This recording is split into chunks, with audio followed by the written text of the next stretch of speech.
Go there. Could this be it? The new Arc to Arc episode? Wow.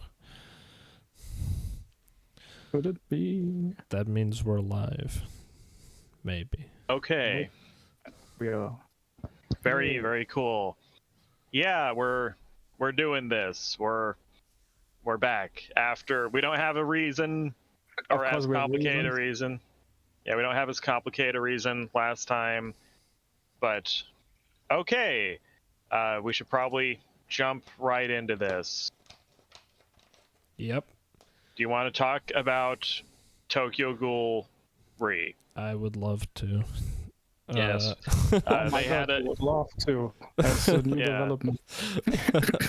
they have a bad guy show up and say the new plan is to kill all the ghouls, Yes. as opposed to the last plan, which was something else. Yeah, but now they're really gonna kill all the ghouls. Yeah. And he's wearing the party glasses as they stage a decapitation event. I mean, the decapitation it's not staged as in like fake. I just mean it's on a stage. They really are decapitating people. Yeah. Yeah, while also being fake in some other ways. Yes, some other aspects of it are Yes. fake. Everyone's like, everyone. I'm sure everyone fell for the fact that Kaneki had been captured and murdered in chapter 118 of this 190 chapter manga. I'm gonna say right off the bat, this seems a little futile because people either don't know who Kaneki is, or Kaneki is physically sitting next to the people this might have worked on while watching it on TV. No, all the doves know by who now he is. he's like famous, or Heise rather is famous for like his supposed betrayal or actual betrayal, whatever. He fooled some of the doves. They for a second. Yeah, they all know, like, they might not know him personally, but they know him, like they know who he is. And they what were he's over at supposed to the Christmas party. Yeah. well, I meant more like the random people who like really have no association to him. But what I was going to say is I think this is probably the strangest stretch in the entire manga, or both manga combined. Like we have everything. We have bicycles that weigh a ton. We have people talking. We have people fighting. We have people fucking. It's all over the place. I enjoyed that aspect of it. Yeah. I really got the impression here. This has been brewing for a while. This has probably been true for a while. This is when it broke, and at this point, I think Ishida, I think his name is. Yes. I think Ishida has realized he wants to do a totally different type of manga from what he was doing, but he's just stuck in this world, so he's just trying to make it work. He wants to be doing something not like JoJo, but more in the area of JoJo. He wants to be doing a madcap, anything can happen at any moment. Dorohedoro is probably closer in tone to what he's going for, just grungy, constant nonsense and violence and sex. I always goofiness. think like Chainsaw Man, specifically that decapitation scene. Yeah. I know they're friends, and there's some cross-contamination both ways, I'm sure, but it's just funny. Some months before he started, like, I'm not sure if it was started writing Children X or before it got published. I think it was before it was writing. He like tweeted that he was reading a lot of JoJo's. So I definitely think there's JoJo influence. I specifically, if he was wanting to start, this is just the theory jumping from greens, but if he was interested in, if the idea for like Shojin X had already started to kind of like brew in his head, whenever I flip through Shojin X, it is very, even the art style looks more like Chainsaw Man-y to me, and it seems more like sort of an irreverent kind of like, just like having fun with the freedom kind of manga. Yeah. So that makes sense that it would show here in this stretch where he's like made it past the last sort of big fight stretch, and I want to do some weirder stuff maybe. Yeah, I almost feel like Ishida himself is finally realizing this. He is getting bored of his own story as it's getting boring, I think. Maybe he's just finally realizing that what he's doing is not working. He just wants to move on. Because the story went in these weird phases where it started as this really dark, cramped, depressing, soulful story of, oh man, life is so unfair. I hide in darkness and eat human flesh, but I have to. You know, it's like a Dostoevsky Underground Man thing. Then it just progresses towards constant battles with weird Death Note trappings of plot framing around it. And now we're moving to this third phase where he's like, fuck it, I'm just gonna throw stuff at the wall. I don't even care anymore.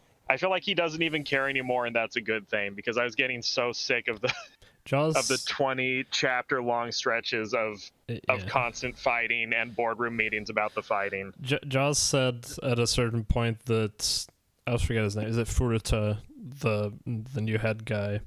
Yeah. He is like the author self-insert, and so the whole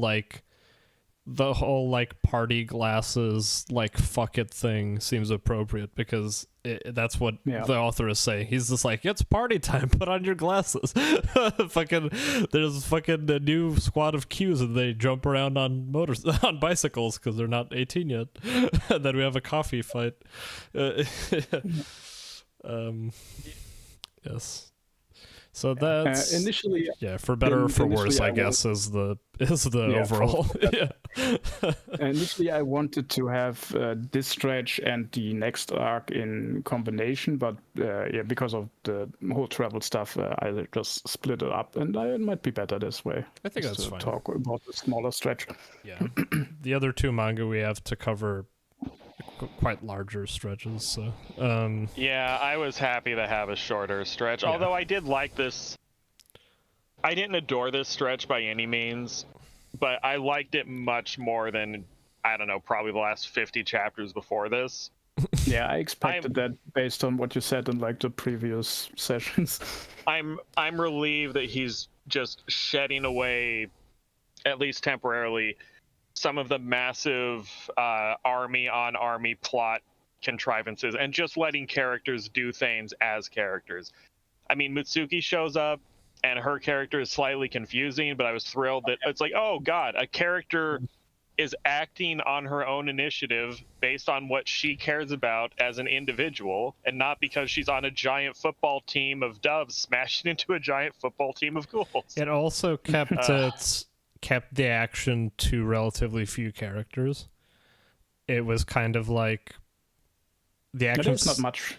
Yeah, we didn't see what every literal character is doing. We didn't see what Toka's brother is up to, or much of Yomu or something. We don't have just everyone run in. They show up a couple scenes in the background, but it's not just all of them involved. There's this stretch is about Toka and Kaneki and Mutsuki and Urie and Amado, Akira, and Amon. And a bit of Takizawa. Yeah. So I was that's perfectly manageable for me to keep track. And I'm like, that's cool. Speaking, it kind of feels... go on. Oh, sorry. No. Does it feel to you at all like he just 80 chapters ago he hit the snooze button, and now suddenly the characters are remembering they have arcs and they're just kind of picking up from where they left off? I was going to mention this was funny for me because Akira mentioned something about how she doesn't know how to feel about Amon coming back because it's been so long since he died, and she went through that. And that was how I felt about her and the characters around her, where I was like, that's what I was saying a few podcasts ago, when I was like, I can't just keep my interest for a character like a long love just in my heart when I don't see them for 100 chapter stretches. And imagine, and that's me reading this in batches week to week. Imagine these chapters 1 week between each other. It was literal years and years between some of these scenes, and I'm like, how the fuck do you? Not that I don't like these characters, but I don't feel the same way. I have to be like, oh, what happened? Oh, right, yeah. I liked Amon near the end of Tokyo Ghoul. then he didn't show up for a billion chapters. And now he's like just a guy. And when Akira sees him, she's like, "You're just a guy now." And he's like, "I took care of your cat though." He's like, "So we're not gonna fuck?" And she's like, "Sorry." And he's like, "Damn, it's mean, but there's almost an edit of Tokyo Ghoul Re where you could cut out 100 pages of fight scene and plot and just have a somewhat confusing but at least emotionally parsable sequence of brief character arcs that make sense. I do feel like a lot of the things that were working here would have worked better if they had more time to simmer in the middle, because seeing Mutsuki do things, it's almost shocking because she's been out of focus or just part of the fight for quite a while now. Even though I did enjoy what she did. Kind of the same with Amin. Toka, who I've been saying for a while now, just objectively is not one of the main characters at this point. She came back. It was strange. Yeah, it was strange that she showed up. I do have in all caps in my notes, "Stop bringing up Rize. It's been fucking years." We see Rize, funnily enough. I mean, Toka bringing up Rize as this jealousy angle. Oh, you used to look at Rize so lustfully. I never had the idea that Toka would even remember Rize that well. Well, that was only one time. What Toka is mentioning was the very day Kaneki got turned into a ghoul. That's right. Or no? Oh no! Wait, he used to see her there more often. Sorry, I forgot. I forgot. I thought she was remembering that one time. In my head, it's just like the first time he saw her, she turned him into a ghoul, and then beams fell on them. Like, it's so weird because it's so many generations removed from where we started. Because Toka herself is this abortive love interest who was around for the beginning of Tokyo Ghoul, and then really wasn't part of the story for 80% of it, and her coming back is itself kind of weird and a little limp. And not that I'm not happy to see her, but you definitely feel how long she's been gone. And then she's making it weirder by bringing up Rize, who had such little to do with the story at this point, but they keep fucking bringing her back. Like, don't cram Rize. I'm already trying to emotionally be on board with Toka coming back. Don't bring Rize into it too. Like, don't put that albatross around her neck. I think it's going to be interesting what you're going to think about later parts. Rather than harp on about Tokyo Ghoul Re as a whole, and I do want to get into the specific events here, I just want to say I think the problem has been one of like dilution is the only issue. Like, I don't think Ishida is like bad at anything in particular. What I think the problem was, he just like stretched himself too thin over too many things. Like I keep saying, I don't hate the island thing. What I dislike about it is that it had so much cool stuff in it that got, it's like you have this really nice drink and then he just added too much water and it became like diluted. Like there was, especially the way that arc was paced, the cutaways, like if it had been solid sections each and I could pick out the ones, but it wasn't even that. He like chopped up every storyline and like mixed them so you keep cutting back between all these things, and I only cared about half of them. So it's like I like the Mutsuki what was he called, torso guy or something?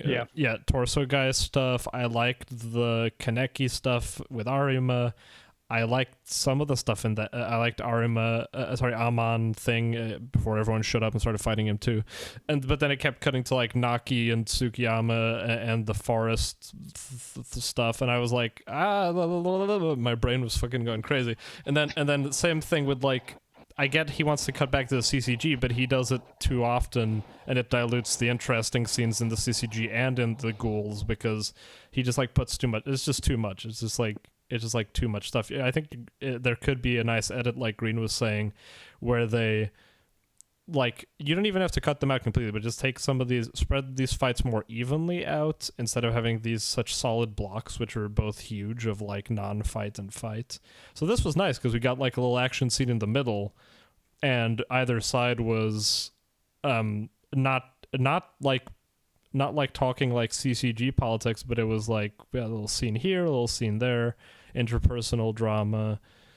I liked a lot of things. Yeah. Yeah. than some drawings, as you. Well, the complained art about. the art wasn't the art was an issue for like. It was an issue in a different way. Last Stretch, I also felt last stretch was like the first half was very like napkin-y, and then it got nice looking during the big clown fight scene. This stretch, none of it looked great, but there were like there were individual drawings that were very good thrown in the middle, but a lot of it was like it just looked too rough and sketchy. Like it really gave the impression of kind of being rushed a bit and needing a second. If he had just had like twice the time to do per chapter and just could smoothen it out, because there's like a lot of like doubled lines everywhere, which is like a classic like hallmark of like speed drawing almost. It's like there was a lot of like sketchy gestural kind of stuff. A lot of the smaller panels were just like almost like little vague impressions of characters or silhouettes or stuff. Just a lot of corner cutting stuff. So the stretch didn't look good, except for I think the sex chapter looked pretty good. Even if there were a couple of like I do have odd a anatomical minor complaint. details, but Yeah, I was gonna say that first shot when they're still wearing clothes. Or fuck, could this be Rize? Is this Rize or Toga? I don't remember. But early in one of the sex chapters, there's a shot of a girl's chest, and she's still wearing a shirt over her breasts, and the breasts are weirdly square and kind of in the middle of the chest. Any idea what I'm talking about? I'm not sure. What I noticed No, most. not sure, but it would have to be Toka. Yeah, when we'll get to that chapter, what I noticed most. It's Toga. It looks like how a kid would draw breasts, When but just with a ridiculous level of detail. When she had her bra on, it looked good. When she took her bra on, it was like a page turn. Her body looked like weirdly like chonky, and her boobs were in the wrong place. They were too low. So I was like, actually being naked. He hasn't drawn a naked naked woman the whole manga, so fair enough. But maybe Rize was like naked a few times, but he doesn't have a lot of practice at it, so fair enough, pal. Anyway, going back, I liked all the Akira stuff. I was like, hey, this is great. I said last podcast, this is one of the more interesting. I don't know what you'd call it. It's not even a triangle. It's like a weird relationship cube between, like the Toka, Akira, Amon, Takizawa, and Hanami have like this weird sort of fucking pentagon going on here. I guess Takizawa doesn't really interact with Hanami much, but between them, so I like this scene of like there's an interesting discussion. There was the Ghoul kids. And they were both like, well, I don't regret what I did, but still, we should probably stop hating each other. And there's just a simple hug moment. They didn't have to have this big like conversation. It was interesting. And then when she went to Kaneki and was like, "Oh yeah, I remember that shot." When she went to Kaneki and was like, "I'm leaving," and they had the back and forth. That was cute. So I was like, "Hey!" She punches him. He falls on the floor. He's wearing glasses.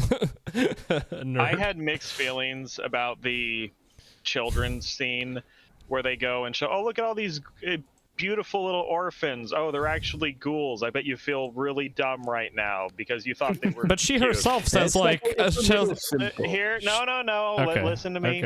Okay. My problem with it made me think about how Toka is now this holdover from a much earlier incarnation of the series where she feels kind of out of place in this whole situation. Because her just showing off these ghoul orphans, it really makes me think we are now just completely abandoning the original conceit of ghouls live this creepy, crowded, little miserable life where they're hunted constantly and they have to keep their head down or they'll just be killed, and it's this dog-eat-dog Darwinian struggle. We now have ghoul orphanages that can just operate somewhat in the open without fear of, consequences. I thought they were taking care of the kids. Now, or wait, like the. I thought Kaneki's group had like taken them in or something. No, that's what I'm saying. Like they're just saying, "Hey, ghoul investigator person, look at these ghoul children and just hang out with me, looking at these ghoul children." We're so far past the point of ghouls being genocided and hunted in the streets being central to the story that ghouls don't even have to feel uncomfortable being in public. I don't have a problem with that. It was just 3 kids. It's not like he had Kaneki collected like a fucking like a truckload of them, and they were all just like had like a ghoul school. It was just like, oh, the kids we happened to round up were playing at the park. And that was all. But they just feel no fear showing these kids to someone who is on some level on the enemy she's team. unarmed. Exactly. Well, like they don't even need to keep secret identities at this point. Like, what, she can't just remember that these kids exist, or but sure, or see them. No, what I'm saying is like, but it's not like she's gonna. If she was gonna call in the CCG, she would do it for the whole area and take you cafe thing with a bunch of dangerous SS ghouls in it anyway, right? Like, I don't think these kids really change much about that situation. And Hinami being there was a whole other.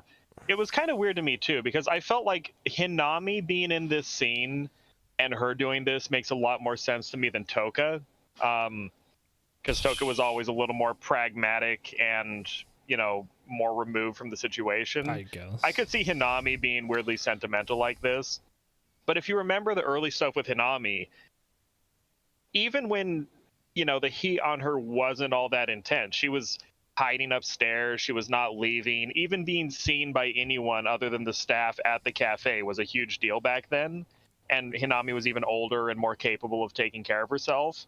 And now we're just taking ghoul kids out in public. They've grown. They've grown, Green. And we're in Revelations with the one-eyed king, you know. I don't know. That aspect didn't really irk me anyway. It's just like the conceit of the story has just been gradually slipping away for a while. I think now they're just the Sharks and the Jets, you know, fighting over turf in the streets of New York. I mean, that's a story as old as time. I don't know. I think I was okay with it probably because Akira addressed it herself. She was like, "What, you think showing me a bunch of ghoul kids is gonna change my mind? I know there's fucking, you know, kid ghouls. I did my fucking job. I know what's up." And she's like, "Oh, I wasn't really trying to convince you with that. I was showing you kind of." Anyway, Hanabi's here. So I was like, "Oh, that's cool." And then Amon gets to have a nice scene. I liked his talk with Kaneki. I wasn't like in love with this, but I was like, it was nice. Everything made sense to me. And then I like his talk with Toka actually, which is interesting. Oh like yeah, Amon that's and right. Toka. Yeah, like not the connection you think about, and then they have like a pretty interesting, nice talk. That was all interesting. It was a nice wrap up there, and the chapter ends that was a very good endings panel with him dropping his coffee. It's if you pay attention to like the next chapter, he's trying to drink from his empty cup 3 times. Yeah, I noticed that he just keeps like bringing it up to his face, just being like, just like posing. I mean, I have to admit, it does feel kind of out of nowhere. Well, you know, I mean, I was happy with it just for the novelty of like a big shonen publication addressing sex. I mean, I know I was saying in whatever Shonen Jump thing. And like, I mean, it is an important, you know, it's an important aspect of human life, and it hasn't really been addressed ever. You know, Kaneki's been alive for a while, doing all this stuff, and he's never really had anything romantic going on. So that was interesting. I mean, given that it's what got him into the whole situation. He's been busy. Yeah, he's been busy being different people and getting his brain penetrated and having centipedes put in his ear. I get it, but someone mentioning it is fun. Yeah, I mean, Toka doesn't mention if she is a virgin or not. I will point out. I mean, she could have had this sex. is actually surprisingly a sort of heated discussion on. I mean, like, he didn't mention anything in the sex chapter about. I don't know. There was nothing to indicate if she was a virgin or not. So that was interesting. It's like very obvious that she is. I think she probably is too. I'm just saying it's funny that the topic didn't come up. I'm gonna say I think that there's a moment, because when he's going inside of her, there's a moment of hesitation and them slowing down. Oh yeah, that's right. She shows a pained face. I forgot about that. I think that's meant to imply that she was a virgin. No, I think that. Yes. I think you're right. That was I I'm insane. Don't listen to me. I registered that as I read the chapter, and then afterwards I was never like, do. and then afterwards I was like, never mind. It's like Muramasa. Mitsuki coming in was cute, like you said, Green. It did lead to probably the worst drawn fight scene since Tokyo Ghoul original, where everything just looked like a mess. I mean, there were many moments where Mitsuki looked like a different character. There were many panels where I did not know who was where in what position in space. There was just like legs flying around. Yeah, Mitsuki kept changing appearance. There was like some good drawings, but even though they're very inconsistent, the guy showed up and he was just like fucking going nuts. I don't know. I like the drawings of Mitsuki's face. I like her face, but like the fights in and of itself was very like haphazard. It had a lot of like the issues that we would mention in early Tokyo Ghoul, where we were like, you know, frames were very like this page I'm kind of showing, where it's like, I mean, I kind of understand what is going on, but like there's a lot of heavy lifting of being done by the reader here. In terms of drawing, none of these drawings look like they took a long time or were particularly like meant to be helpful. It's just like vague head in frame, vague gray shape, and someone somewhere else, which implies maybe a kick, or maybe she just bounced off of her, or maybe they're just jumping in the air going wee, or maybe she's doing a somersault, who knows. And then just like random body on floor, faceless shot, and then a close-up of a head with a badly drawn hand. Very good. I mean, even the shirt collar is wrong. Her hair kept shifting positions, which is funny. It just shows, you know. And I probably should be allowed to expect something of a guy with 200 something chapters under his belt and many assistants. No, never. But yeah. But then that was a good drawing of them, the kissy at least. I mean, she kind of looks like a dude, but that's her hand and arm are very kind of muscly for her head. There, she doesn't look very petite as she usually does, but okay. Speaking of which, you are forgetting the best panel in the whole stretch. Where we got Chunky Psycho. Oh, which yes. I enjoyed quite a bit. That's right. We cut away for everyone realizes. Oh yeah, obviously. I guess we didn't mention the thing at the beginning was obviously fake, and everyone knows it. And then we have a scene of everyone in Goat. Sorry, I keep forgetting their incredibly stupid organization name. And being like, of course he's not dead, haha lol. And then the CCG people are also like, he's not dead. That was a stupid clown with a changed face. And then Psycho runs in, crying, being like, Yokata. Yeah. So that was funny. And that was your favorite panel, Green. Green just likes how she runs in and she's kind of thick. Yeah.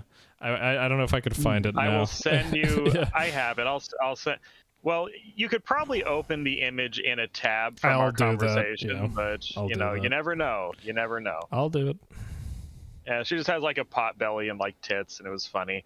Michi and me were posting that, and I just said "fat, cute bitch," and he's like, "No, that's not how we're handling this." This should work. There we go. She's like, bam. And I like Uria's face where he's like, huh? What the fuck? Yeah. Oh, we're just saying Sasaki is dead. And she's like, oh, what does she call him? Like Mama or something? Maman, that's it. Yeah. I was confused. No, French word for mother. Yeah, she's always said that since the start, but I forgot because she hasn't said it in a while because they haven't been in the same scene for a bit. I was like, all right, Maman, yeah. Oh, speaking of stuff I probably didn't pay attention to, and I'm stupid. This second generation Quinks guy, Aura is his name. His aunt, who is that exactly? Which character is that?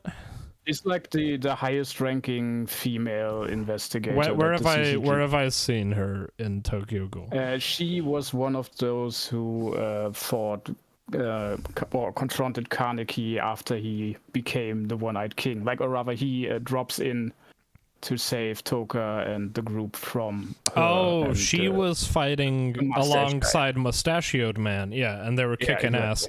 So did she lose her legs in that fight? I don't remember that. Yeah, she did. Okay. That's implied. Oh, okay. I missed that. Okay, I was just trying to make sure. So they were related, and we're only finding out now. This is the first time that actually revealed that she lost her legs. Like, before we just know that that was a funny...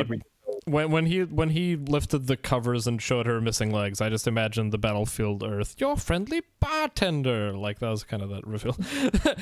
Where are you going to do that without your legs? Show. Yeah, we both know I don't have legs. Are you showing the audience this? Yeah. But anyway, I mean, that's what he's doing. we got a good chapter here. Ishida went to his bookshelf and he pulled out his Berserk, and he remembered the amazing Casca Guts chapter and was like, I would like to try and do that. And he pulled it off 70% accurate. Well done. Can I show this on stream? Tug's collar. Yeah. There we go. Virgin confirmed. We get the sound effect. Quite an ass he has, I must say. Very square. His glutes have been worked out to within an inch of their life.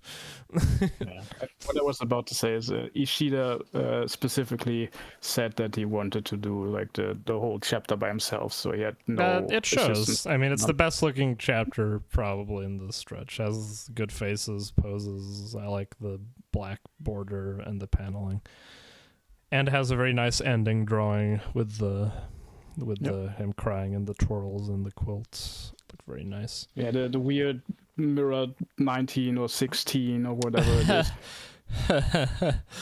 Yes. You know. Yeah. I hope. I mean, yeah. I hope he managed to like this chapter. come I do before too. he It's before nice he and cried. emotional. Yeah. It works. It's pretty cool. This again It's was the most famous chapter in the series, I guess. probably. This again was very. I don't know. I keep saying I don't mean to say like he's copying Chainsaw Man. I just mean like there's a school of like more modern 2010s manga, which I would group Chainsaw Man and Tokyo Ghoul Re and probably a few other manga in, where they have more attention to like, I don't know, kind of like the physical silhouettes and more kind of realistically proportioned people in a way that is very different from most 2000s manga. And then they have like lots of like normally body horror. They juxtapose like realistic elements with monstrous ones. I don't know, that like what was that manga called? Like Ajin reminds me of that too. Like it's a whole theory I'm speculating here that in hindsight will be called like a certain period of manga. This kind of like more irreverent, zanier, but then kind of more realistic looking style that has appeared. And this reminds me a lot of that. Yes. Okay, so Tokyo Ghoul, I mean, just I wanted to look this up, so I So just Toka did. kind of looks like Rize from Chainsaw Man. Tokyo If I Ghoul never hear that ended- name again, you will hear it Not again, that don't Rize, worry. the bomb, The the Rize bomb from Chainsaw devil. Man. Yeah, the swimming pool Rize. That's what I meant. Yeah, what I just looked up, like, because I wanted to know, given that you just brought up Chainsaw Man and stuff, Tokyo Ghoul ended like 5 months or so before Chainsaw Man came out. oh my god, it's where Really? Chainsaw Man Before got all Chainsaw good Man even ideas. came out? Okay. That's interesting. They just it's like I said, I was- think there's cross pollination where they both seemed influential, but I didn't realize. Maybe it was he could have read Fire Punch though. It looks Fire Punchy too, like Fire Punch. Didn't you also like share this? Yeah, I shared don't know, something, evidence from a wiki or something that Ishida, Fujimoto, and who was the other guy? God, I That they don't. all knew each other. I'm trying to remember now. Yeah, I'd never mentioned this on the podcast, but like Fujimoto met Ishida and some other mangaka on some forums, like before Fujimoto even started publishing, and they're like chatted online for years. Yeah, I forgot who the third person yeah, I'm trying to was. remember who it was. Oh, the One Punch Man guy, obviously. Oh, yeah. Yeah, so that made a lot of sense to me. I mean, I feel like Fire Punch has like Tokyo Ghoul influences on it, and Ishida probably like Fire Punch. And I don't know, I get that feeling where it's like a very like, because Ishida is like a bit older than he's like what, maybe even 10 It's like years 30 older. something. Yeah, like, so let me see here. Sue Ishida. Like, I don't know, is- 38 or something. Yeah, Sue Ishida was born in 1986, and Fujimoto was born in 92, so he's 6 years his senior. And there was a lot I feel like there's a lot of like one like kind of one-upping each other in some aspects. Where like I think when Chainsaw Man come out, Ishida must have been like, son of a bitch, he did like something I wanted to do. I've been wanting to do in manga for a while, and he figured out a way to do it. Like, I don't know, that happens a lot in like very artistic like environments, like when like you see it with like Aphex Twin, and then this younger guy Square Pusher came out and made like a really good debut, and the next Aphex Twin album is like very almost like a response to that, but the Square Pusher will be influenced by him, so there's a lot of like it's like a tennis match of like influence back and forth and being on the same wavelength. That's all I meant. Very cool. Yeah. Okay, what happens after this? Oh, yeah, we don't. Oh, yeah, we had a wedding. The wedding stuff. I liked all those drawings. Those were cute. I liked everyone. I like his dad crying. Also, was that really her hand that Mutsuki ripped off? Because I didn't. No. It's okay. Like that. Just like a hand with a ring. She just murdered some poor woman who's married apparently to make that little silly. I enjoyed this chapter and the drawings a bit more. I like especially how Urie gets like put in the friend zone at the end. Yeah, his face. Yeah, so good. He has like black eyes, and then I wish I could find the next page. It's like a very thin vertical panel of him with like the open sky and a tree like juxtaposed. Where his arms are like slack on his sides, and he's just like he just looks like completely defeated. And it's funny because meanwhile, like Sasaki has just banged and is like on a cliffside with Toka, having like they're basically a couple banter, and and meanwhile Mutsuki is lusting after him and leaving Urie just like dry on the fucking on the steps on his own, just like, oh, he's like, you should come home, and he's like, sorry, I love the other guy, and he's like, god damn it. I felt bad for him. And he's seeing his rival get married. True, that too. Yeah, this is gonna be his rival's nice wedding night, and meanwhile he's gonna be punching a canvas back home. So you know. Oh, also who catches the bouquet? I am a little. I didn't know who that was. I thought it was Legless Chick. What? Who catches the bouquet? She was next to Mustachioed Man.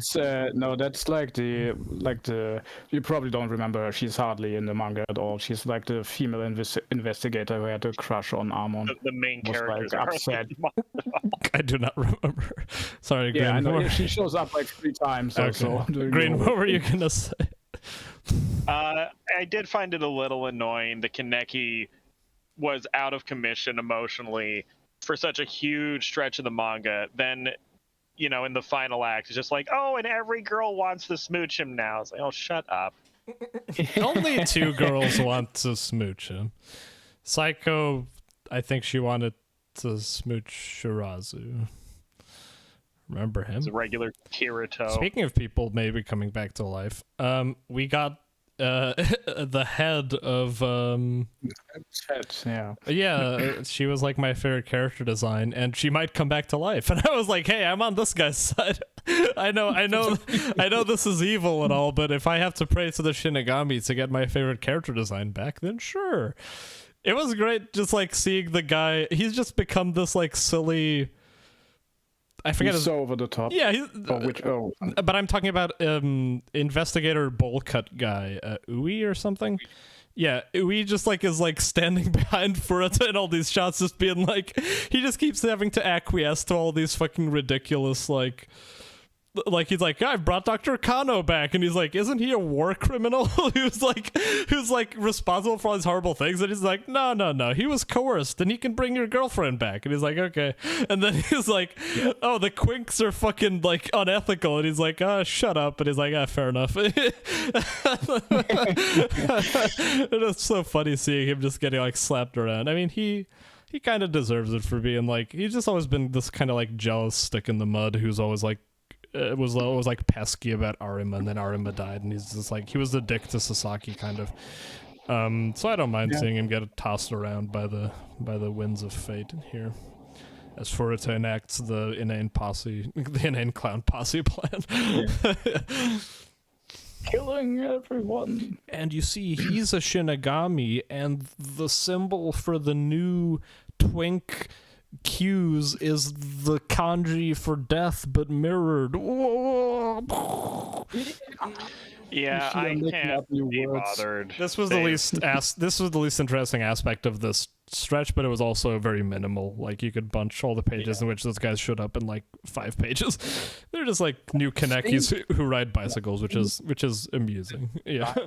It looks a lot like Ishida was inspired by Nier Automata with like the blinds. You're totally right. They look like a 9S they're like the or whatever. The androids. The one who isn't 2B, the one who's a boy. Yeah, 9S. 9S, yeah.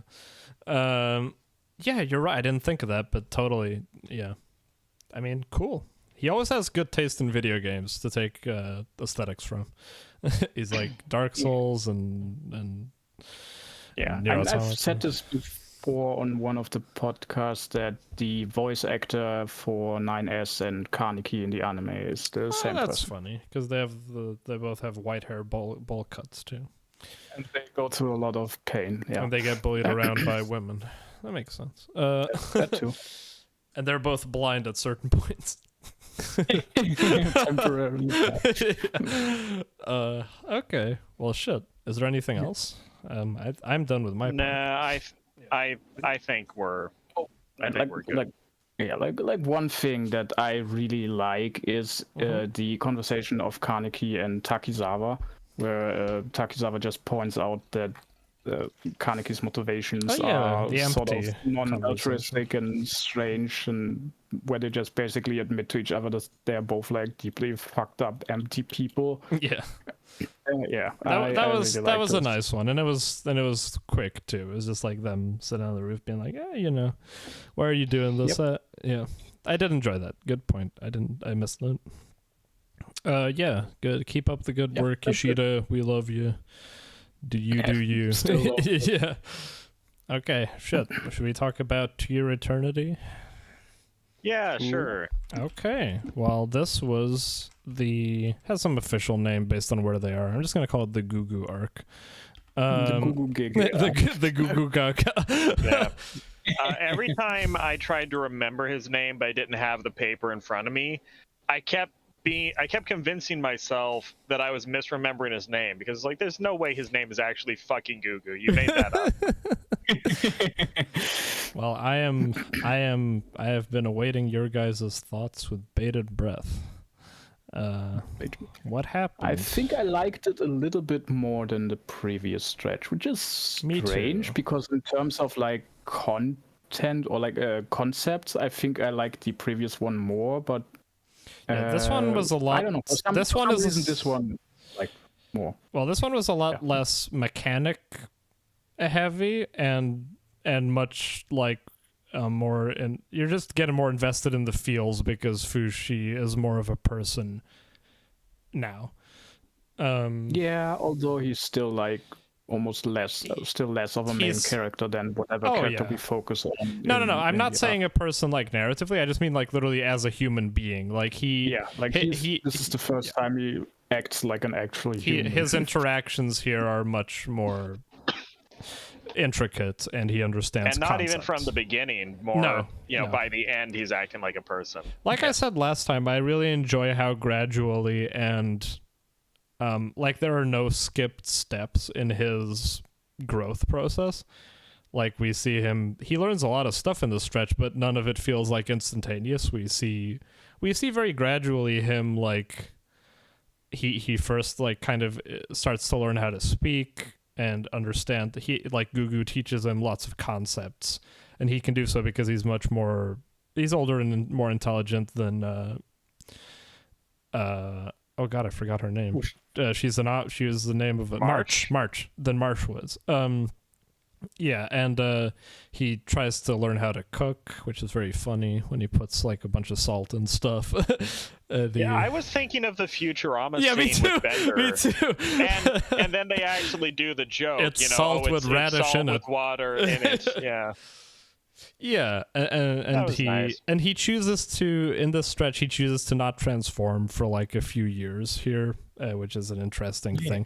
And we learned that I like that little touch that when he doesn't change forms, the form actually does age in real time, but then Yeah, when he that switches was back, odd. it goes. Yeah, I don't know if that makes a lot of sense, but it was I guess it's the still idea good. is when he turns into a living being, it's like such a good recreation of their form that that even time affects it in the same way. We have a weird scene earlier where the guy takes his clothes off, and I thought at first they weren't gonna like.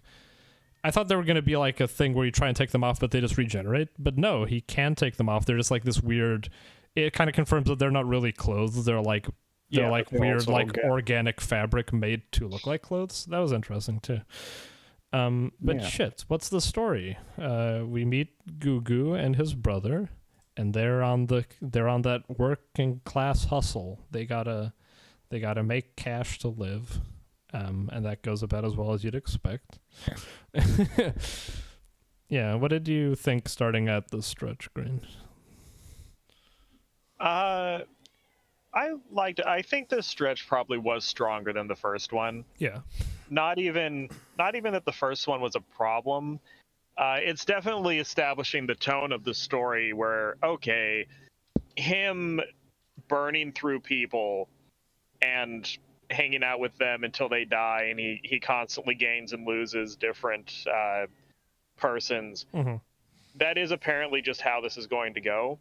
I understand that's the conceit of the story, but this did, it confirmed, okay, this is our angle. This is what we're doing.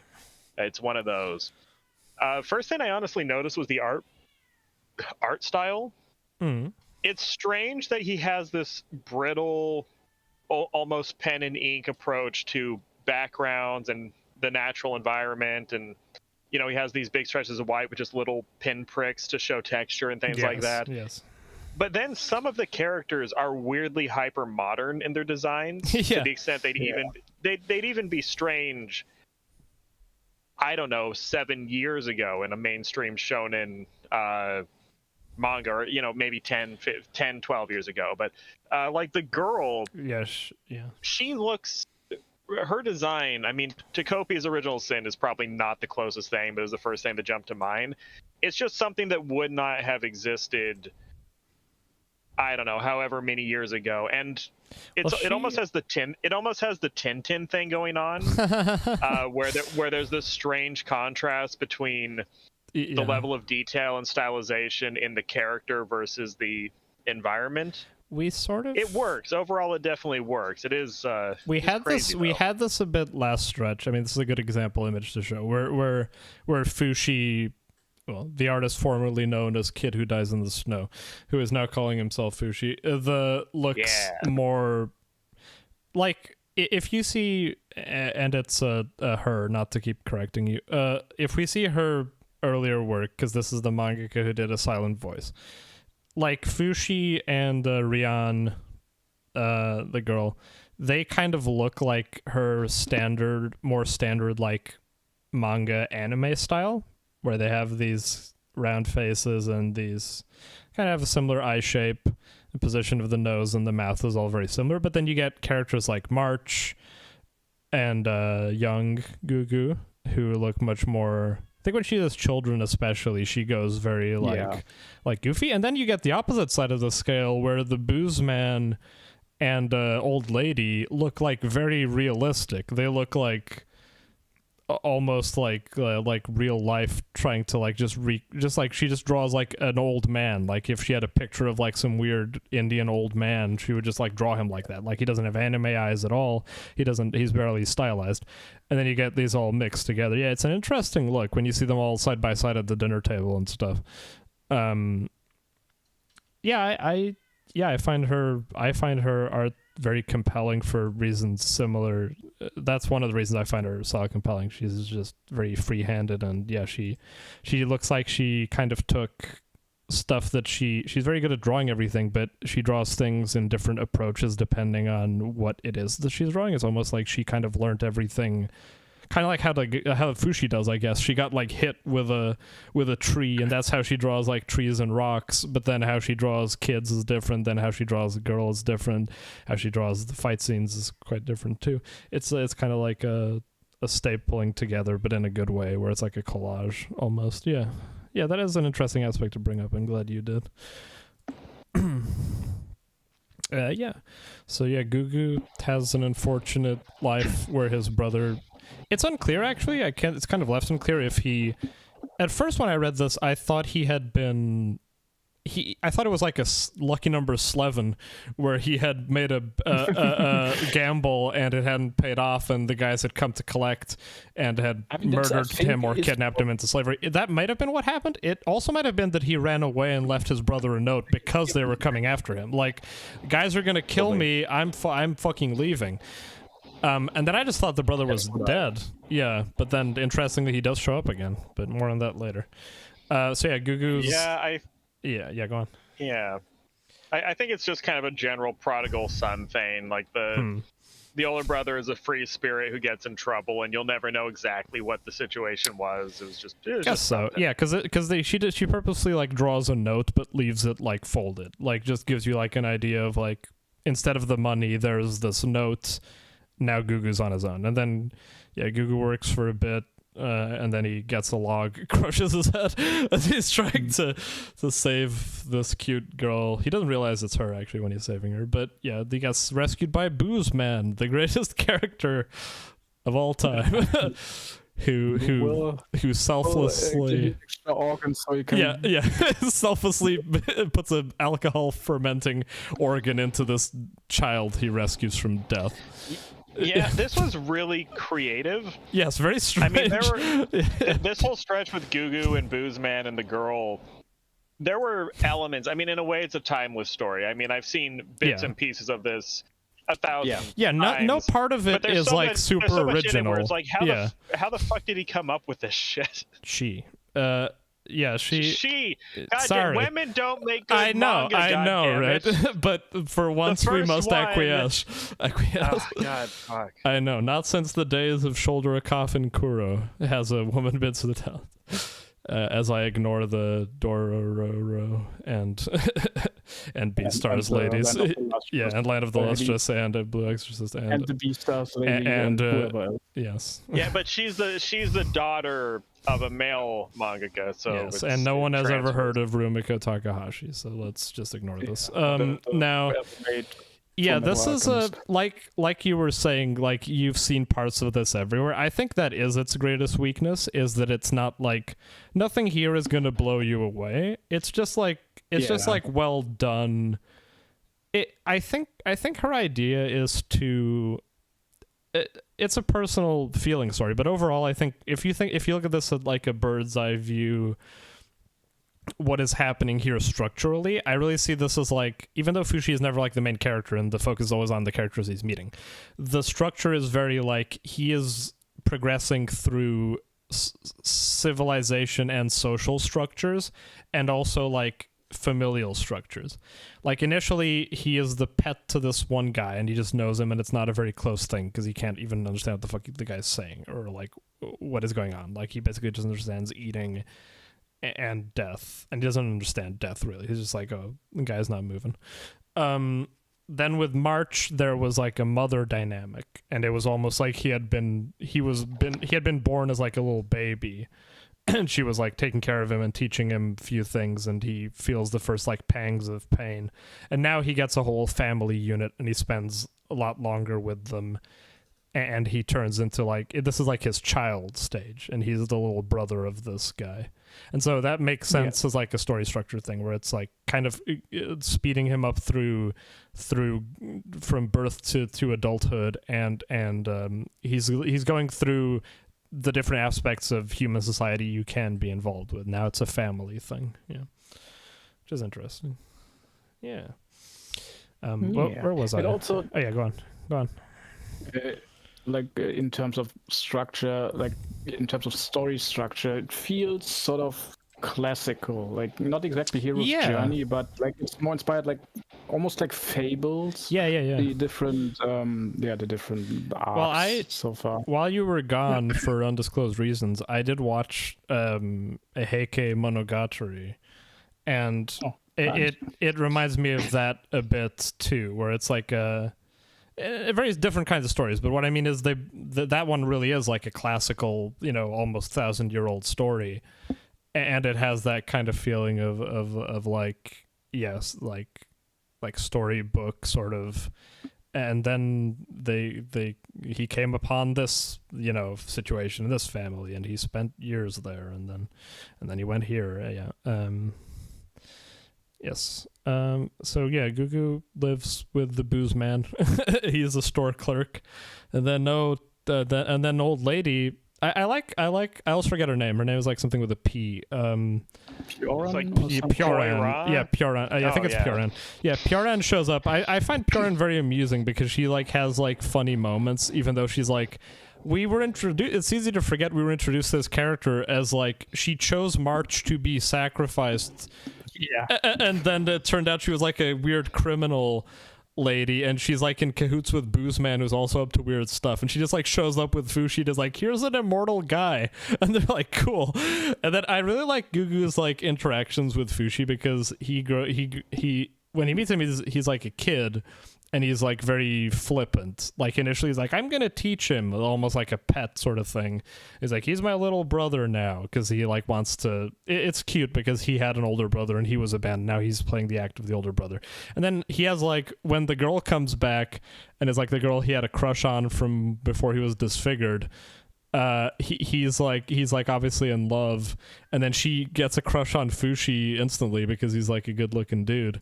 And it's very funny because then Gugu's attitude turns immediately, where he's the worst, and then he's kind of a jerk for him for a few chapters, where he's like cutting him with a knife and stabbing him and it sets fire to him. He's like, what's the problem? You're immortal, right? Stupid idiot. Fuck you. He like runs off. I was a little worried, actually. Yeah, me too. I thought he was gonna turn cruel. Yeah. I thought they were going to push the angle of her liking. Yeah, it's Fufu. I always mess up his Fushi. name. I thought it was going to turn into like, they were going to actually go for it. Suffering porn. Like this kid just catches no breaks, and he gets to just like suffers and seethes and turns into like a really cruel, dark person through the story.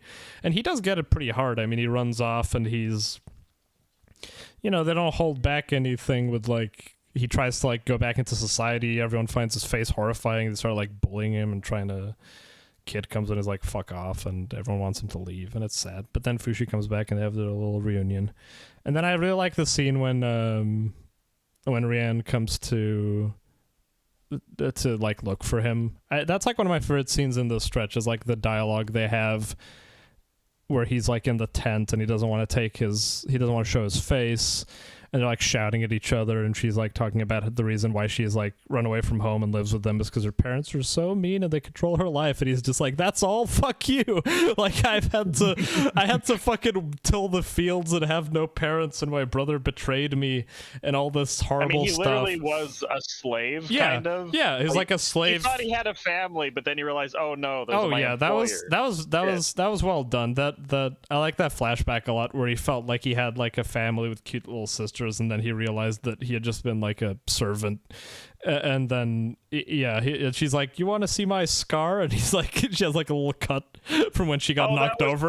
That was funny. Yeah, that was like, what the fuck is that? My face is disfigured. And you're like, but she doesn't let down, and she notices thing, and you get the little connection between them, which is nice. I like the scene where he's wearing a pot on his head, and then later she's got the pot on her head and he's got the mask on his head, and they're both just like realizing they're kind of dumbasses. I don't know, just very well done, emotional, charming tone to the whole thing. I really like their relationship. I think it's an interesting core of this part of the story. Yeah. When she revealed, or she was about to reveal her scar, I was bracing myself for this really intense scene where she was going to, like, I don't know, get mostly naked and reveal this horrible wound that made him feel better about himself. Yeah. I forget what it's called, but there was a movie Oh god damn it! I shouldn't even say this. 'Cause I You're don't thinking remember, but of there was a Killer Workout, the best of the worst one, where she reveals she has Freddy Krueger tits because she got caught in the tanning machine. Yeah. Not quite. I'm trying to remember. I think Salma Hayek was in this movie. There was a movie about a writer who like goes to fucking Mexico and meets a bunch of sexy babes, and one is really like psychotically insecure because she has a scar, as she puts it. And then she reveals it to him. She like gets naked and she has scars on her like crotch and ass, and he's like, "That's not even that bad. Shut up." Oh, but it actually is pretty bad. yeah. I was expecting that shit. This was not. Oh, or Full Metal Alchemist, when Hawkeye shows her back because she has the tattoo, and then Mustang like scorched her back really hard. Yeah, I was worried earlier. Again, I had the same thing of view of like thinking he was gonna get like tragically, Fushi was gonna get the girl. I had the same thing when she revealed, because the story seemed darker because the last stretch was much more bleak, where it was like children dying and a guy dying from like a minor injury. When she mentioned she had a wound that wasn't healing, I thought like she was totally dead. I was like, oh god, they're gonna find out she has like an infected horrible wound, and the kid's gonna have to watch her like cough up blood and die or something. But it was just like, no, she just meant like she had a scar that had lasted because she's so pampered and silver spooned that she has never had a scratch on her. So that was funny. Then it was very strange at the end, where the revelations of who is dead and who is not, it kind of trickled out, because they fake you out a few times where you think, oh, this person died, and then it's like, oh no, wait, one of them lived, and wait, they're not both dead. And then at the end, Fushi becomes Gugu one more time, yes, and briefly talks to the girl. But you think it's going to be like a tricking her thing? I thought it was going to be I thought it was going to be a Killua thing. Yeah, me too. But she figured it out. Yeah, and then it almost becomes a coping mechanism, almost, where she, on some level, she realizes it, but she just kind of slowly accepts reality rather than it breaking through. Mm-hmm. It was an odd one. I'll get more into that in a second. I like we got a more of like the shadowy figure in this stretch too, and I enjoy him as like a character and like narrative device, where he just kind of shows up to remind the guy to like get on with it. And I enjoyed I mentioned last podcast, I think, but I enjoyed it was almost like a fourth wall break, where you've had these little narration squares since the first page, and then at a certain point in this stretch, I believe he's like narrating, and then he's like, oh, here he is now, he's talking to me, and you realize that you've just been hearing him narrate the whole time. And Fushi has like this interesting relationship with him, where he's like almost like his parent, but he just wants to kind of use him as a tool, and then he has all these superpowers, but I find it cool, and no one else can see him. I like all that stuff. We get speaking of stuff no one else can see, we get an interesting scene when Gugu dies later, where we see almost like a scene where he's like hanging out with the ghosts of them, almost like Gugu's like talking to him, and then we see like March hiding in the background. I think it's meant to be vague and like spiritual. I don't think we've seen like the same stuff when March died, and this is like a thing I like about how the stories are presented so far, that we always get to see like the sort of afterlife dream that's every right. time. I they do more with this later. I don't want to spoil anything, but like there is importance to souls and the idea of afterlife in this series. So getting back to the main thrust. Gugu ran away because he found out he was a booze boy. And then we get this was funny, reading Biscuit Hammer along with this was funny because they had similarities. Specifically, the way the knockers show up reminded me of the golems in Biscuit Hammer, where they're like, they keep showing up and they adapt sort of to the fighting, and there's kind of like a game mechanic going on where we have characters like this guy, the hooded guy, or the lizard in Biscuit Hammer, where they're like warning people like, hey, you gotta keep going with the thing, it's all fine and good to hang around, but there's guys coming to murder you. And we get the return of the knockers, and they steal March. That happens later. This one, this is the fight where Yeah, Gugu is fucking MVP in this fight. It's fucking cool. I like the flamethrower. One of the most yes, yeah, he does an alcohol flamethrower. Yeah, I gotta get a lot off my chest on this bit. The one of my favorite aspects of the like weird mechanics of whatever the fuck Fushi is that he can recreate objects too. Like, that becomes really funny because he can just, like, if he is affected by something, if something leaves an impression on him, he can just make it. So we just find out he has an infinite food glitch, and it's really funny. The food he has is like the first, like, tasty food he tasted in the city, and it's, like, the fruit that March, like, chucked on the floor for him. And also he can make the fish head appear from when he was a dog. And then Gugu is like, I'm not eating that. And, but then his fighting sounds really funny because he, like, blocks the vines by making a bunch of spears appear, just like, it's like he's playing fucking Minecraft and he's, like, placing blocks in the air. So, yeah, I find all that stuff like very amusing just because it makes the fight scenes, like, they're not like amazing fight scenes or anything, but it makes them more interesting than your usual fare if he was just like using a sword or something. It's like this weird like survival thing where he's just like using the different aspects of like March can climb up trees and then he can turn into a dog and then he can make a bunch of arrows to stab onto something. Yes, and the knockers are scary because they're kind of adapting and becoming different. We see later, like, because Gugu kills this one with fire, the one who shows up later encases itself in rock first, and they manage to figure out how to like move their core. So it's interesting because it's like a race between Fushi learning how to defend himself and act, and the knockers learning how to like defend against them. And then we get a hilarious scene where Gugu runs home to get more booze and he's totally wasted. I love that scene where like bursts in and he's like the girl's parents have shown up to take her back because she's a stupid spoiled rich brat, and he runs in and he's like, give me the strongest booze you got, man. That was good. And he does. Yeah, and then when he kills the bear form, and then I like that scene too where he thinks Fushi's dead, but Fushi just has lost all his forms and he turned into a rock. He's just sitting there being like a stone, and the narrator man is like, "Oh, you're fucking lucky, dude." Yes, and he does, and then that was very and good payoff too later when we kind of move into the second phase where there's a little bit of a time skip. I think they say 4 years. 4 years, yeah. Yeah. Fushi gets a little goatee, a little chin hair, and Gugu is ripped because he's decided to he just works out every day.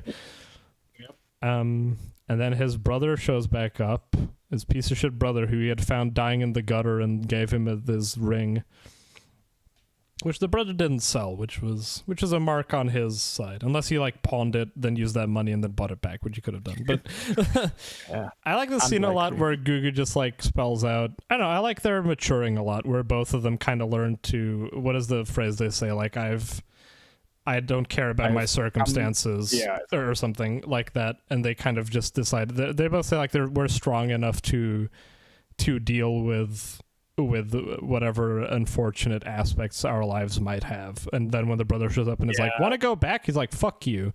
I've fucking tried so hard, and now I'm like, I've got this family here, and I'm a buff mask merchant got so man. Far, and at the end, it didn't matter. Exactly. And then you're just showing up. This is be dumb. His brother does care for him, but he's like a stupid piece of shit. So too little, too late, brother. Yeah. What else, Green? You I haven't mean, said that is some anything real. Go on. That is some real shit. Just, it's not even this catharsis where he completely comes to term with the situation.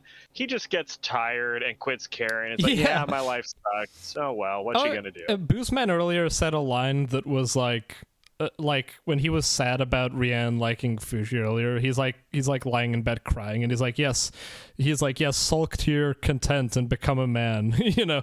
And he keeps like having lines where like, you can't live on wine alone, kid, and stuff. And when that's another connection to Biscuit Hammer, strange perspectives on what it means to be an adult. Yes, he's just like, yeah. Well, all the lines in this and Biscuit Hammer, they ring true, but also the reverse could also ring true at any moment, where it's like, just easily you could have said, you know, real men don't dwell on their thing, they get over it, you know, and and stuff like that. So it's always like I always have like a grain of salt with those things where I'm like I understand there's like a kernel of truth in what you're saying, and it's wise to some extent, but I could easily flip them around and know they'll also be true. Yeah, I like the section when she's finally understanding her feelings for him, and she's being all cutesy, and he doesn't remember he confessed to her because he was drunk when he said it. And of course, but we all knew we were leading towards inevitable tragedy because it's to your eternity, and people die in it. So we get the last big stretch where there's a party, and Gugu has a big helmet, and the knockers attack, and he tragically dies protecting his love, and it's a heart-wrenching scene. It's not the most fucking tragic thing ever. I wasn't crying or anything, but you were crying. I was not crying. I may have sniffled. You texted me at 3 a.m. and said, "I'm crying right now, dog." I did not do that. We were in the same house at the time. But when I was reading this, yeah, why would I have texted you? I just thought it was a sweet love story. I'm glad we got a little kiss in the end, although it was the sad I'm bleeding out of my face when we're under a bunch of rubble kiss. But still, and then I was really sad that he lost March too. She's like my favorite form, and he can't. And it's sad. We find out the knockers, when they take a form, it's not just like they steal your powers and now they can climb trees and throw fruit just as good as you could. You literally just forget the person. There's like a void left in your fucking heart where he doesn't even remember her name or face or anything. That was very sad. So yeah, Gugu dies. We got a sad scene. That's pretty emotional too, because like he realizes mid-fight because he turns into him, and then he's like shouting like, "No, he can't be dead." Yeah, but yeah, that was messed up. Also, funny side effect of the way the transformations work means that Fushi has unlimited fuel when he does the fire thing, because he turns into the form of him that is always full of alcohol. Yeah. So just a weird like if you like want to take this from like a cynical perspective, it's funny how like what weird length the story went to give him a useful video game form. Like, man, it'd be cool if Fushi had like a fire spitting like form for fighting the knockers. I know, I'll have a kid get a log crush his head and then it turned into a distillery so that he can later have a different helmet and the fire starter spark for him fighting. It'll be a useful form later, but that's just me being silly. Yeah, and that's pretty much where we end. He hangs out with old lady. She has some good lines near the end where she's like, "I refuse to be normal. I'm just a cantankerous old lady, and you have to deal with me." And he's like, "Don't die." And she's like, "Sure." And then they get kidnapped onto a boat. Next arc. They get scammed the second they set foot. Yeah, that's right. Yeah, these backwater people. They go into civilization again and they immediately get sold in slavery. Take that. Yeah, elderly women are famously, the primo slaves. They go for top dollar on the island of Dr. Moreau or wherever the fuck they're that's going. Where we're going. That's where we're going to play the most dangerous game. Yeah. Knowing Fushi. Well, I mean, he is right to leave. I mean, Gugu would not be dead otherwise. I mean, he probably wouldn't be alive. He would have a much sadder life right now where he would be a weird, like... He might probably just be dead or be a weird, like... He probably would have just been kidnapped and turned into a circus show, I guess. But he'd just be jerking off thinking of the girl Scar. I mean, if Fushi had just left, like, a bit earlier... I mean, the knockers didn't show up for fucking 4 years. That's... Yeah, it's unfortunate that it was... And it just happened at the moment of biggest story drama. What a coincidence. But yeah, oh well, at least no one else died. I was expecting everyone to die. I was expecting fucking Rian and then Boozman and old lady show up at the door and like, "Hey, we brought you cake," and they get crushed by a knocker, and then he's lying on this. I thought it was gonna be like the scene in Jujutsu Kaisen when he destroys half of Fukushima or whatever the fuck, and he's like kneeling on the floor and he's like, "Whoa!" Instead, it was more like, "Damn it, Gugu died." We have a nice scene where the brother shows up and they're all crying, and it was nice. but now we're gonna see. I bet you guys are just fucking curious where the story's gonna go next. I wonder if you'll meet more I already people. read the whole thing. No! Damn it. I knew you were a fast reader. But I'm glad you guys like the stretch more. This was the stretch that kind of confirmed to me that I liked the story enough to keep going. I like the initial bit, and I was like charmed. But I read the stretch, and I was like, hey, I like the artwork just as much, and I'm getting more attached to these things. I like Fushi as a guy now that he can talk. He's still like a weird, stilted man, but he's getting his little things. He cries, he gets emotional, he understands the concept of death. Yeah. He was a good guy. One thing I wanted to like point out, when the knocker basically armors itself with stone and then later sort of immune to the fire, but when the knocker then crashes into the water and falls apart, at first I was like confused at what happened, and then later I thought about the whole like expanding thing from the rock cooling down. Yes.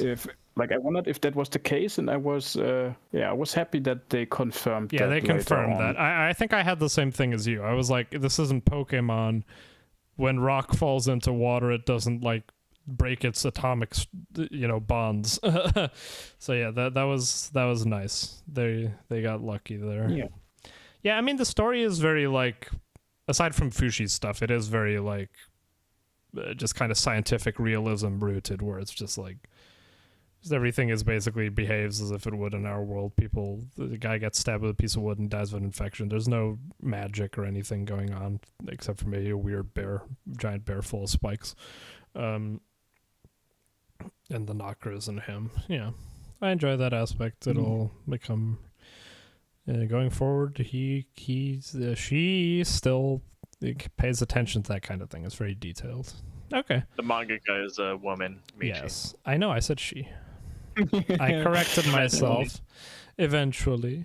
Look, should we move on to our newest installment in our tour? Yes, move on to the good shit. Got all this worthless garbage out of the way. I've got bad news for you. What? I have good news for you. I did not really enjoy this. Oh my god. And I had read the stretch before. I checked on Mal. 10 years ago, I read 18 chapters of Lucifer and the Biscuit Hammer. And I was like, man, why did I drop that and not keep reading? And then I started reading it, and I was like, oh yeah, now I remember. Why don't you tell me about it, Green? You just lack the spiritual development to I guess I do. To appreciate boring worthlessness. You keep going. Exactly. Yeah. The girl is cute. If you're into that sort of thing. I am. I don't know. You tell me what you like about it. That? You tell me what you like about it first, so I can tell you how wrong you are. I think. Oh god damn it! Honestly, with a lot of Mizukami's stuff, I think a lot of what makes it good is the tone and the attitude it takes towards storytelling. I think it's very good that he manages to make very ambiguous stories where, good and evil and who's doing what are always a little bit arbitrary, but you can focus on what the characters are feeling and their progression through their lives, things like that. This is not the strongest stretch of Biscuit Hammer by any means. Yeah. Online, everyone was like, it gets good later. It gets good later, everyone. There are people with the same questions as me, where they were I saw a lot of people share my attitude, where they were like, I'm 10 chapters in, and this is boring as fuck. And I was like, yep. I mean, I'm not unfamiliar with Mizukami. I've watched Planet With. I read Spirit Circle. I love Spirit Circle. Who'd you watch Planet With? I'm telling the viewer, not you. Right. And I think, look, Mizukami has a lot of, he's a very interesting mangaka, and I appreciate a lot of his stuff. He also has a lot of, glaring flaws. Yeah, that's fair. He's a very uneven artist. And I that makes me like him like more, because he's almost like an underdog, where he's like, I always see him as like, he's like a mangaka, he's like a trial by error mangaka, where he's constantly like, look, I'm not super talented and I'm not really like born to do this, but I really want to do this, so I'm going to keep doing this. Like, this is like his 4th or 5th manga, Biscuit Hammer.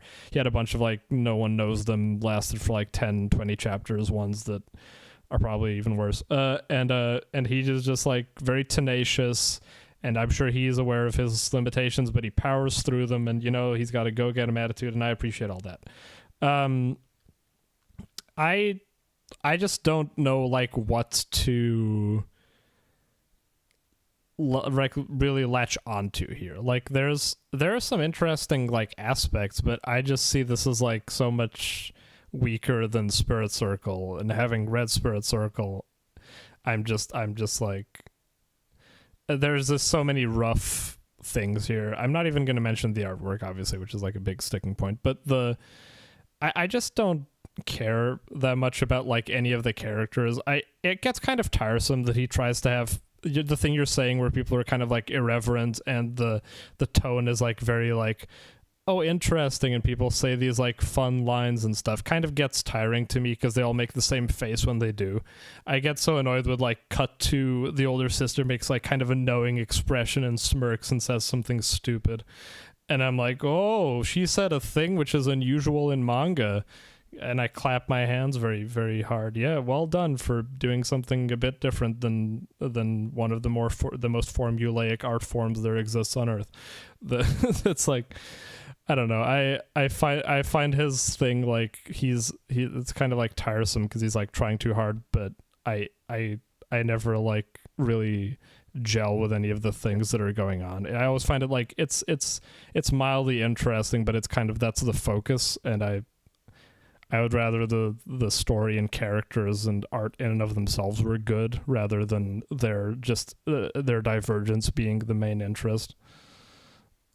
Yeah. I've read Biscuit Hammer before, and I also liked it in general, all of it. And reading this stretch again just made me realize how, like, what I initially liked about it and how much I actually like it. The thing that I noticed the most is how to put it. Like, if this was a movie or a TV show, I would probably call it visual direction. Not exactly the panel layout, but even though I also think they are pretty good here, but more like what is shown in each individual panel. Yeah, like the focus of the like the angle, the whatever you would call it, the style that is chosen for each specific scene that is shown in a panel is really, really good. Like, that's really like, out of like the Tokyo Ghoul stuff and the Eternity stuff that we've read in this stretch. This is the one I really enjoyed. It was like I don't know if I can agree with you. I think I don't think it looks like really flat, and I don't enjoy how many panels he tries to cram into so many pages when he like is trying to show an action. He's got like strong aspects to his artwork, but I don't know if that's one. Like the choices for the angles, the choices for. He can barely draw any angle that isn't straightforward. What are you talking about?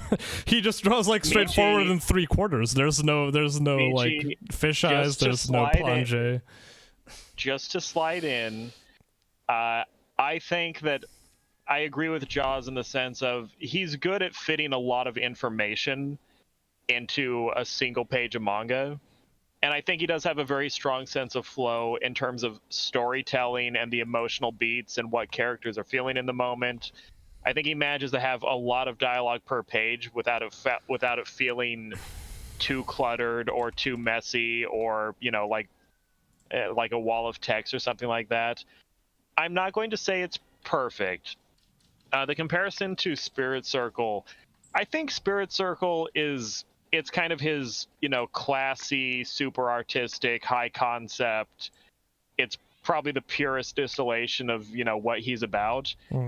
And then Biscuit Hammer is his pop hit, where it's a lot of those themes, but in a very approachable format with cute girls and, you know, silly jokes and things like that. I understand you being, well, I can't even say lukewarm, because you're actively disliking it seems, so far. I understand you having reservations. I think the opening stretch, it does a very good job of establishing a tone, selling you on the main characters. Well, maybe not you, but I think it does a good job of establishing the princess as, you know, a fun entity in the story. I find them all like annoying. Like it that's fine. Like if you just count, even just on this Google result, look how many panels there are of like just like cut to grinning face, and they say something which is supposed to be like clever and interesting. Like the main character does it constantly. What if I don't save the world? Huh? Grins. What are you gonna do about that? Smug attitude. I want to do thing. I'm invincible. I'm all these things. It's like, oh, I imagine you guys reading, oh, that's so cool, and I'm just like, oh, fuck off. Fucking. I think these. You're fucking so awesome. I think these are better in context, and a lot of what Biscuit Hammer and, well, Mizukami generally, but, you know, we're talking Biscuit Hammer, I think a lot of what he does very well is setting up interesting dynamics between characters, or at least dynamics between the characters where there's a lot of room for emotional play and they can bounce off of each other, and there's, you know, a lot of variety with, you know, the feelings that can exist between them. Maybe we haven't really demonstrated that yet. Maybe I'll be eating crow by the end of it.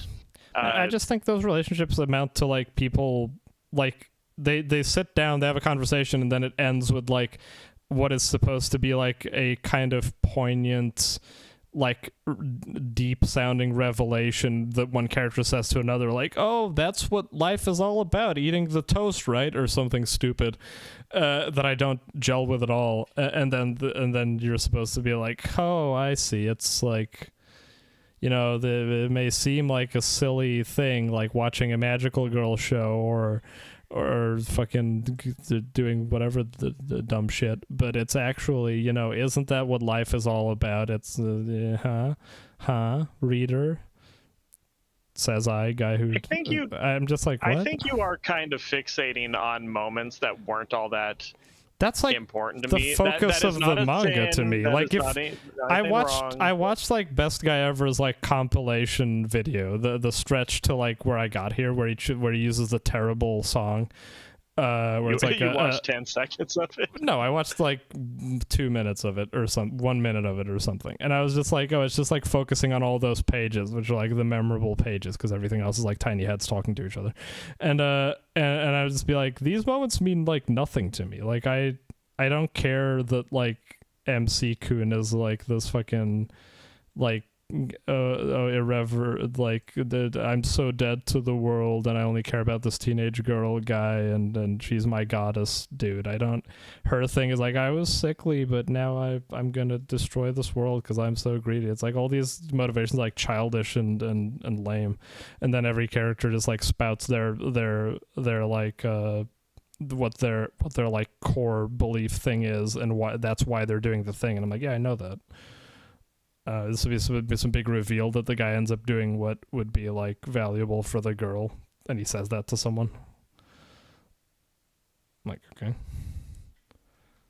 I just don't find it interesting or appealing whatsoever. It's like nothing about it is art, and then on top of that, it's drawn awfully and stiltedly, and he keeps focusing. He has like derpy faces and focusing on stupid, like the worst panty shots you've ever fucking seen, like flat butt the manga, and just keeps getting in on it. I was actually going to comment on a little bit. I forgot that one of the first panty shots is, I'm not saying it's amazing or just that you have to like them. it, yeah, but one of the very first panty shots, he actually goes into pretty crazy detail trying to... He does sculpt it a bit more. He puts like cross shadow shading on it and stuff. He's like, yeah, yep, he really goes ham on the it first reminded me of shot, the and then he goes, then they become Demon's white Destruction trapezoids, one. which then they're white trapezoids, and he's like trying to make the older sister look sexy when he like walks into her bath and her body is like this stumpy, gross triangular mess. It's like, maybe don't draw naked women if you can't draw them. The dog, the way he textures him, he looks like he's like a fucking, like he's been burnt to a crisp. It's like, is it that hard to look at, like, try and practice drawing animals for just a second? I am pretty sure, yeah, I need to look into Fukumoto. Maybe just look at a dog. I think that is the only naked body in the entire manga, to be honest. So I mean, I had a feeling it might trail off later, like the way it did in Soul Eater or something. It might trail off later? Yeah, the fan service. Like, I had a feeling like going forward there will be less panty shots. I feel like there's... I kind of feel like every time the princess gets a fight, she gets random panty shots. Okay. I might be misremembering. It's been a while. I think it gets like a little bit less, but it never really goes away from. Yeah. Okay. This is weird because my notes were on concrete things. I wasn't expecting you to like go for the jugular of the core of the whole story. I just find its just tone very... like lame. Like, I just find it lame. Okay.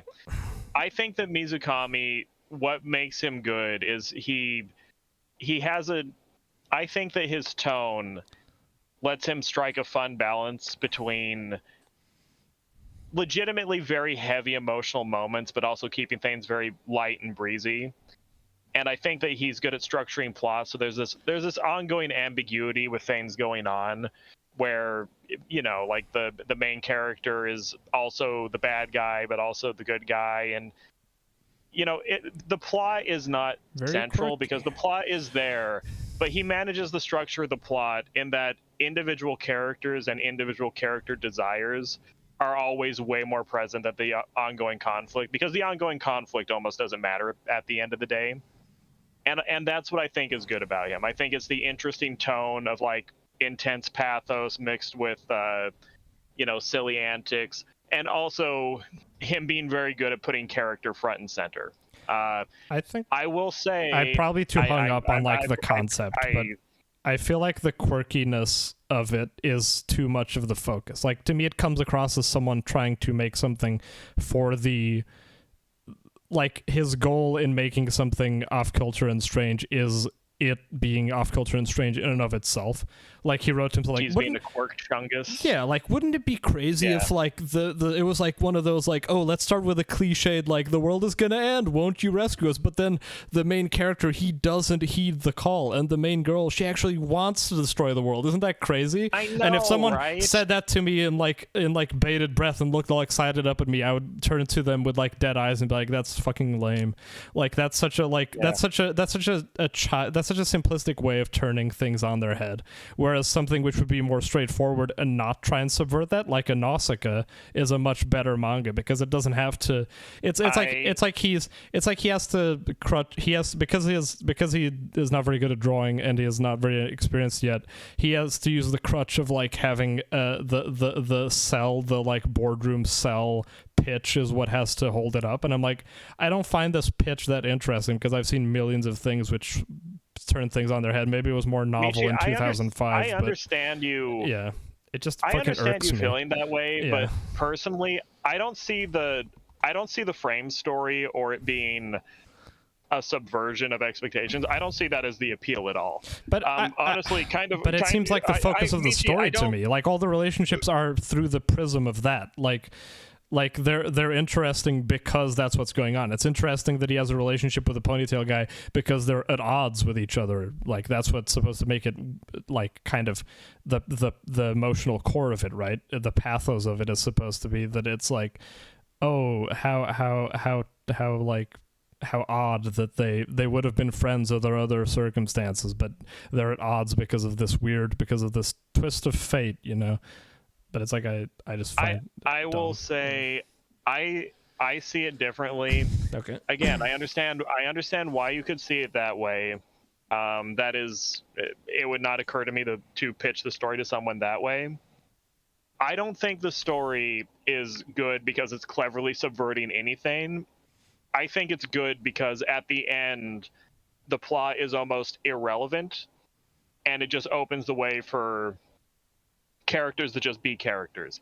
And part of the problem here, and part of my hope that you will like it more going forward, although, you know, I'm very, very nervous. Maybe I need to trash this and and get a better manga. I don't mind. I'm kind of something happy that I have a different reaction than expected, honestly, because sometimes I doubt my own feelings, but I was like, no, I know what I feel reading this manga, and I'm gonna say it. Yeah, like, the things you are picking out are not things that I see as big appeals for the manga. So we're kind of hitting each other obliquely right now, where you're attacking things that I just don't care about that much. I'm not questioning, like, none of this is me trying to say, like, I don't understand why you guys like this manga. I'm just saying these are the things that stood out to me and kept me from enjoying this manga, because I remembered liking it more. Like, this isn't like something where it's like a new thing and I've been poisoned by like hype. Like, I read this back in the day, and while I didn't love it enough to continue, I had definitely liked it enough to, I'm pretty sure I read what I read pretty quickly, and I was like into it somewhat. But even then I had read Spirit Circle first. That probably is poisoning the well somewhat, just my fondness for, who knows, maybe I'll go back and read Spirit Circle and dislike that too. But it does suck. What do you like? What do you like so much about these characters, the ones you do like? I don't know who. Like, what is so cool? The other thing I was going to bring up, it's not that the characters are amazing by themselves. I more enjoy their chemistry with each other and the way they play off each other. And we can get into, like, main character, like the whole thing with him and his grandfather. Yeah, I don't think that was handled well at all. That's fine. Like, but that's a good. I especially felt weird how, like, abruptly it got, like, resolved, like, quote unquote. I know there's, like, lingering trauma, but, like, this whole, like, building up this shadowy figure thing and the visuals with the chains and all this, and he has, like, but then he just goes there and the guy, like, yeah, that was, like, cathartic scene of, like, the guy apologizing and he snaps at him, but then ultimately he does, like, cure his illness, and then we don't see him again for the stretch. So I was like, oh, I guess that was it. That wasn't too bad. It wasn't like a series long, like I was thinking of, like, Killua dealing with, like, the Illumi thing holding him back, and how that permeated much more and was much more important pivotal points. And even after Killua removes the needle, it's super important still as, like, a retrospective thing, and how it juxtaposes that and him saving Aluka and stuff. Like, that for me is the version of that, like, abusive, like, having not being able to move forward and have normal relations because of this figure in your past thing done well. Comparatively, this just felt like kind of like they were setting up for something interesting, then it just kind of got hand waved and was like, oh, here again, it was like, oh, what an interesting weird thing. What if he goes back and turns out the grandfather actually is apologetic and worried, and actually you thought he hates him, but he decides to save his life at the end. Like, both those things were, like, in the moment, those things are, like, different than usual, but then ultimately what they accomplished was like wasting my time, essentially. And I was like, okay, cool. I understand your perspective. A lot of what I like in Mizukami is more his mentality. In a weird way, I think I like who I imagine Mizukami as a person is more than his work, if that makes sense. As a person too. Like I said, I think he's a go-getter. I just don't think I think this one is a bit too early to be calling his good stuff yet. Was this before Spirit Circle? Yes, definitely. This is like 2005. Spirit Circle's like 2009. Yes. I think a lot of the themes that make Mizukami unique is it's the Japanese fatalism, and it's the Buddhism thing, it's the Sakura Blossom thing. Mm-hmm. I like his mentality of the things that you think are the important part of your story are not necessarily the important part. Okay. And, the conflict that you have with other people, sometimes you have to just embrace how arbitrary and fleeting it is and just kind of let go. I understand how the thing with the grandfather could be, disappointing from a certain perspective, but I kind of like how, ruthless and direct he can be with conflict sometimes, where him being abused by his grandfather and him being hurt by it and all this, he's framing his own story as that is, what defines his life, and it's this huge thing that he has to get over, and, that's going to be his character arc. But then at the end of the day, it's just kind of like, no, just on a, fleeting human impulse, he just kind of decides, this isn't going to define me. I'm going to try to get over it. And then we're just kind of past it. I understand it's a disappointing story, but I think part of the point of it is that wasn't really his story. Like, he kind of thought it was going to be, but then life has other plans for you. To fight back a bit and on... real quick, I keep repeating myself, so I'm just going to say this last thing and stop. I think Mizukami does a good job of capturing, you know, the fleetingness of life, you know, the arbitrary tragedy of desire. And he does a really good job of capturing these little moments of you appreciating people and just living your life as it comes, and having to constantly let go of this bigger idea of what you think is important and all that. And to assuage your fears slightly, I think a big part of what makes this manga work is the dynamics between the characters. And there are many, many characters who have not showed up yet. Okay. As it goes along, like, a whole squad kind of gets together, and we're in the very early stages of this. Like, the princess and her sister being so central. I mean, the princess is always there. This is not the whole manga. The whole manga is not bitchy antics with the teacher about seeing the princess's panties or stuff like that. Like, that stuff is always there, but it becomes more of a community thing as it goes along, and hopefully you'll like that stuff more. Okay, now I'm done. I'm gonna repeat myself endlessly if I don't stop. Man, I don't know. I just didn't like gel with any of the characters. I find I guess Sami Dare is like the best one, because she's, I mean, I was gonna say she's cute, but not the way she's drawn. But she the way I imagine her drawn by a more competent artist is cute. I find her kind of like tiresome, honestly. I'm not the biggest fan of, like, she's kind of like Hikaru from Muramasa, just worse in every way. Oh my god. Yeah, you know, I'll smash the world grins, not knowing shit. Fucking stupid 16-year-old. The fucking that's the point. Oh, I'm stupid, I guess. Yeah, I guess I should guess 16-year-olds should know everything. Fucking, I'm sure she'll get her comeuppance and learn she was wrong by the end, and she won't really smell cool. Fucking whatever. Her older sister is incredibly annoying, stupid. It just makes the same dumb face, but then she's nice. Nani? I just don't. I just finished watching Monogatari's second season, and every character is more interesting than this entire manga.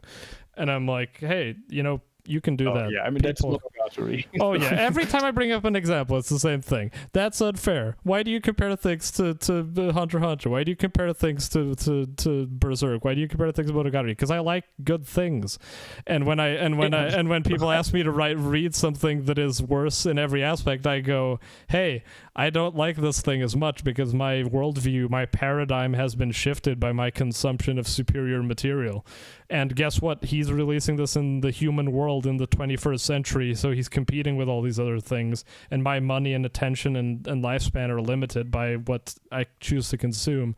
So given the choice, I wouldn't read this. I would go and read Monogatari or something. Like, that's the crux. Like, I'm reading this and I'm like, okay, we start out, we have this main guy, like, he's like not very interesting to begin with. He's like a kind of a listless, he reminds me of, like, I don't know, kind of like the guy from NHK a bit, or the guy from Tatami Galaxy, where he's kind of like a nerd who's got some incel proclivities. Then we find out it's like to do with his, you know, I'm not saying there's not cute moments and stuff, you know, you may have been fooled by my relentlessly shitting on this for 20 minutes, but this cute stuff, I like when the girl shows up and she wants to marry him and he's like no, and it's kind of interesting that he isn't like he's not the like, I'm angsty, but then once I get a girl, I'll be okay kind of nerd. He's like the I'm scared of human connections kind of thing, which we find out is like a traumatic thing. He has some interesting, I like his kind of deadpan attitude sometimes where he just like flips people's skirts and just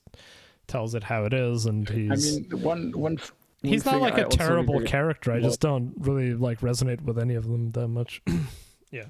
one thing I also really like about it is just the humor. For some reason, I really enjoy It is the funny. humor in this series, and I like for most manga it doesn't work as well for me. But this one, I don't know why, but this one just works. So that's like some of my most favorite moments there. I agree. I found I've- some moments funny and charming. Like his antics with the lizard can be funny. He's like, "Can you detach him your own just giving a tail?" thumbs up.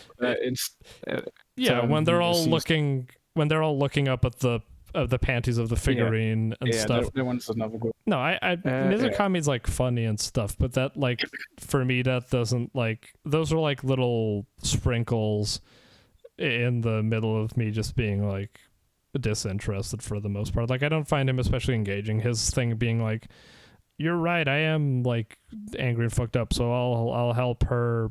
I'll essentially like turn to worshiping this kid because she wants to smash the world, and I think that's cool. And I'm like, okay, and got anything else to tell me about that? And he's like, no, not really. I'm just gonna kind of do it. I just find him like tiresome and like irksome. Like all his training and his things with the powers are boring. I don't really like the guy who shows up with his business card, whatever the fuck his name was. It's Hero for Hire guy.